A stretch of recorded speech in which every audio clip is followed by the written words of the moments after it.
Assalamualaikum warahmatullahi wabarakatuh. Perkenalkan, nama saya Kiki Widyasari. Saya dari kelas 3B. Di sini saya akan menjelaskan tentang gelombang laut berbahaya.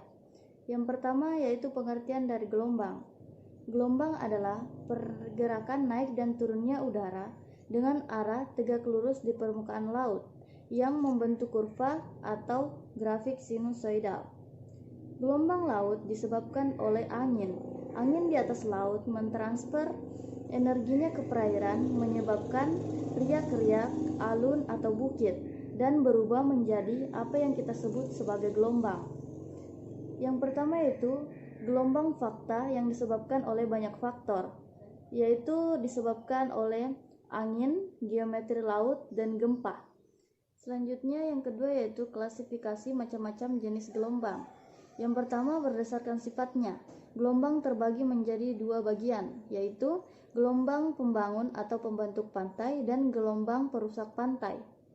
Kemudian yang kedua, berdasarkan ukuran dan penyebabnya, dibedakan menjadi dua jenis, yaitu gelombang kapiler, di mana gelombang kapiler ini mempunyai panjang 1,7 meter dan periode kurang dari 0,2 detik, dan disebabkan oleh tegangan permukaan angin dan tiupan angin laut yang tidak terlalu kuat. Selanjutnya yang kedua yaitu gelombang angin, di mana gelombang angin ini mempunyai panjang 130 meter dan mempunyai periode 0,2 sampai 0,9 detik, disebabkan oleh angin kencang. Gelombang alun dengan periode 0,9 sampai 15 detik, serta gelombang pasang surut dengan periode 5 jam sampai 25 jam. Yang ketiga yaitu manfaat gelombang laut, di mana manfaat gelombang laut ini terbagi menjadi 4. Yang pertama, menjaga kestabilan suhu. Yang kedua, melalui permukaan laut terjadi pertukaran gas. Yang ketiga, meningkatkan kemampuan dan keanekaragaman hayati. Serta yang keempat yaitu membentuk dan menjaga pantai. Kemudian yang keempat yaitu kecelakaan kapal, di mana kecelakaan kapal ini banyak sekali disebabkan oleh kelalaian manusia. Menurut keputusan Mahkamah Pelayaran, terdapat 104 kecelakaan kapal. Diperoleh hasil sebanyak sebagai berikut. Yang pertama, 50 kasus disebabkan oleh manusia, 32 kasus disebabkan oleh faktor alam, dan 22 kasus disebabkan oleh faktor teknis.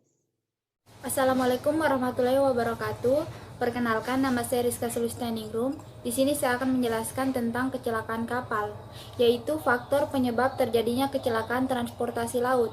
Yang pertama, faktor manusia. Faktor manusia merupakan faktor yang paling besar, antara lain meliputi kedaruratan, pelayaran, dan penanganannya, kecerobohan di dalam menjalankan kapal, kekurangmampuan membangun kapal dalam menguasai berbagai permasalahan yang mungkin timbul dalam operasional kapal, secara sadar memuat kapal secara berlebihan, anak buah kapal atau nahkoda, sahbadar, pandu, biro klarifikasi, dan perusahaan pelayaran, tidak adanya perangkat keselamatan kapal. Yang kedua, faktor teknis. Faktor teknis biasanya terkait dengan kekurangcermatan di dalam desain kapal, penelantaran perawatan kapal sehingga mengakibatkan kerusakan kapal atau bagian-bagian kapal yang menyebabkan kapal mengalami kecelakaan. Yang ketiga, faktor alam. Faktor cuaca buruk permasalahan yang merupakan permasalahan yang muncul sebagai penyebab utama dalam kecelakaan laut. Permasalahan yang terbentuk adalah badai, gelombang yang tinggi yang terlihat oleh musim atau badai, arus yang besar, kabut yang menampilkan jarak pandang yang terbatas. Bismillahirrahmanirrahim. Assalamualaikum warahmatullahi wabarakatuh. Perkenalkan, nama saya Nova Rahmayanti dari tingkat 3B Keperawatan. Di sini saya akan melanjutkan penjelasan mengenai gelombang air laut berbahaya. Yang saya akan jelaskan yaitu penanganan bencana gelombang pasang. Ada beberapa cara yang dapat dilakukan untuk penanganan bencana gelombang pasang. Yang pertama, dengan memberikan peringatan dini kepada masyarakat mengenai perkiraan cuaca. Yang kedua, bagi nelayan yang turun berlayar untuk menghindari daerah yang mengalami cuaca buruk atau cuaca ekstrim. Yang ketiga, mendirikan tempat pengungsian jika terjadi gelombang pasang. Dan yang keempat yaitu membuat infrastruktur pemecah gelombang untuk mengurangi energi gelombang di daerah pesisir atau di daerah pantai. Selanjutnya itu penyelamatan diri ketika gelombang pasang. Ada beberapa cara yang dilakukan untuk penyelamatan diri saat terjadi gelombang pasang. Yang pertama, jika kita berada di tepi pantai, kita mencari daerah yang lebih tinggi dan memberitahu masyarakat tentang gelombang pasang.